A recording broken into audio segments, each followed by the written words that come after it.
Just do your thing. Okay. So, thank you, Jeff. And so this is the third 140 that I've had the pleasure of speaking at, and I'll always remember the first one. I don't know if anybody was at the first one, but the very first one, I tried doing a presentation up on the screen, and first of all, time is short, so you've got to go very quickly. But secondly is that we couldn't get it up and running. So then I looked out to the audience, and everybody in the audience had laptops. So I said, okay, I know my presentation. I'm going to do it, and you guys are going to tell me, go to my website, look at the presentation, tell me if I get it wrong. So then everybody went to my website. They brought the website down. So I learned my lesson on that. So I'm going to talk a little bit today quickly about sort of the evolution of the real-time web. Jeff asked me to come up here. It's a pleasure to be here. And we're, as Jeff outlined, we're in a wonderful time. We're in a time of creativity. We're in a time of explosion of ideas that is taking place across the web, and the entire web is changing.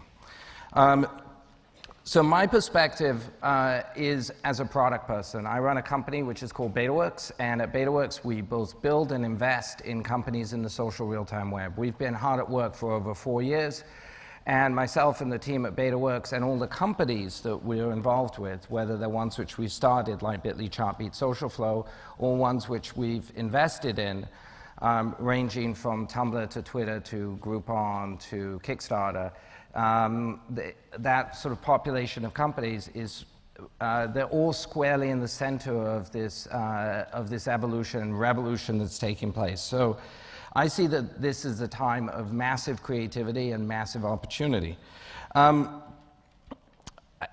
We talk about this sometimes as the real-time web or the now web. I really see it as a second web, or an emergence of a new layer on top of the web. And it's characterized by being social, it's real-time, and there's a degree of connectivity between these websites which is taking place, or these web services that's taking place, which is turning that second layer itself into a platform. And I think we've seen in the last year, or since the last 140 conference, that this platform, this new emerging social platform, this second web, is in full bloom. You know, we've seen massive disruption, whether it is a disruption of governments, disruption of information, or just simple exchanges between human beings that manages to change people's lives in a meaningful way. I think what started as a shift in distribution has now become a shift in the entire web. So when we started Betaworks 4+ years ago, we thought the big idea that we started with was that the social web would change the way people found things. And I think that that certainly happened. You know, the way people used to find things was through search. And the disruption that took place with the social web certainly changed and is changing still the discovery process online. But I think more fundamentally, which I didn't totally realize 4 years ago, is that the social web, the second internet that's emerging, is actually changing what you find. So it's changing not only the discovery, it's changing what's at the end point. It's turning pages into networked experiences, it's turning pages, web pages, into social experiences, and this second layer of the internet is becoming itself an entire social, sort of dynamic networked experience. You know, there's one, people ask me sometimes, you know, how do you filter when you do things at Betaworks? How do you think about the social web, and what is the filter that you use to understand whether something fits or doesn't? Well, it's actually very simple, is that there's one word which for over 20 years I've used in my head to try and understand and sort of filter what I look at and what I see and try and understand where it fits. And that word is network.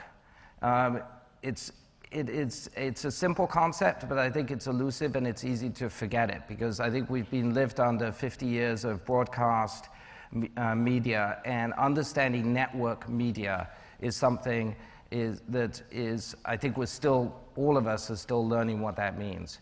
But I ask myself the question when I see something new, is it networked? And what I mean by that, is it part of the network? Does it actually reflect the underlying structure of what the internet, which is a network of networks?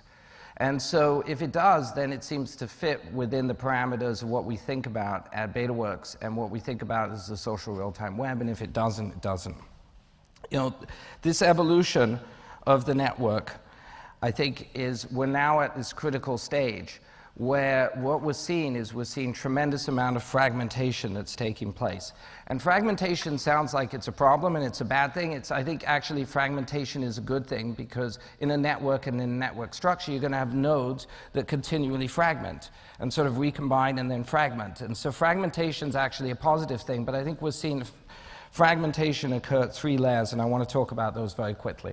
So the first is the content layer. So we're seeing the ripple effects of content. Gilad, after me, is going to show you some data from Social Flow, looking at the ripple effects of how tweets and information moves through the network. So we used to think about static pages. We used to think about information locked inside of these pages and try and measure that. What's happening now is with the fragmentation, the atomization of the web page, and with all the messages that move across it, we really don't have the tools to measure how all of that is taking place and understand it. And measurement's important because we want to, ultimately, we want to be able to take all of these messages and recombine them in some form so we understand what their essence is and get some meaning out of them. The Bitly guys did some work a couple of weeks ago which was fascinating, where they took links and they could see the passage of those links from Twitter into Facebook, into YouTube, into Tumblr, and you could see the way they move around the entire web. And, and understanding that transition and understanding the flow of information is vitally important. I think that the fragmentation of content that's taking place is mostly, it makes sense. I think what's missing, though, is we hear a lot of use of the word curation, and I think curation is really about our attempts to recombine things and make sense of them.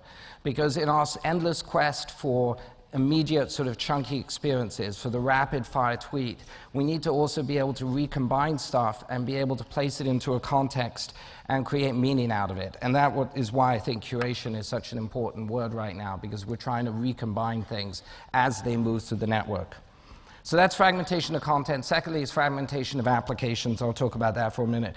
So I think that there's a lot of work to be done across applications. We've got to be able to move data more seamlessly across applications, mobile applications, iPad applications, web apps. Being able to move and transition data across those is vitally important. And we want to be able to, again, measure that, because we want to be able to understand these things as they grow up as businesses, but we also want to understand the medium that we're working with, and as information gets trapped inside the applications and the application there, we lose a lot of sense of meaning.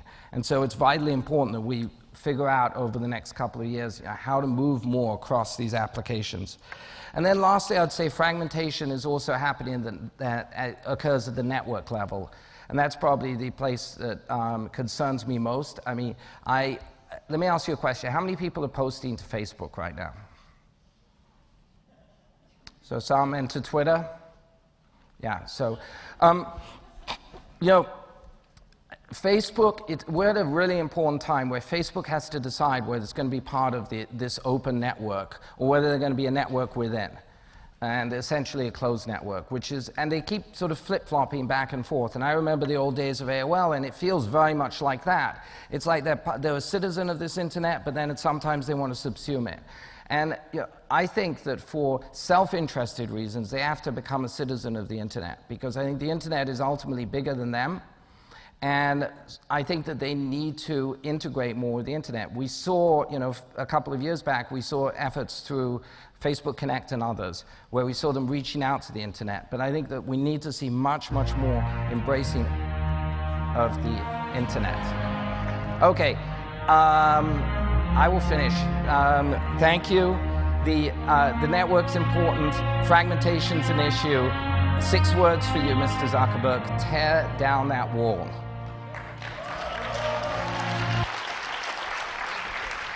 Thank you. That was great.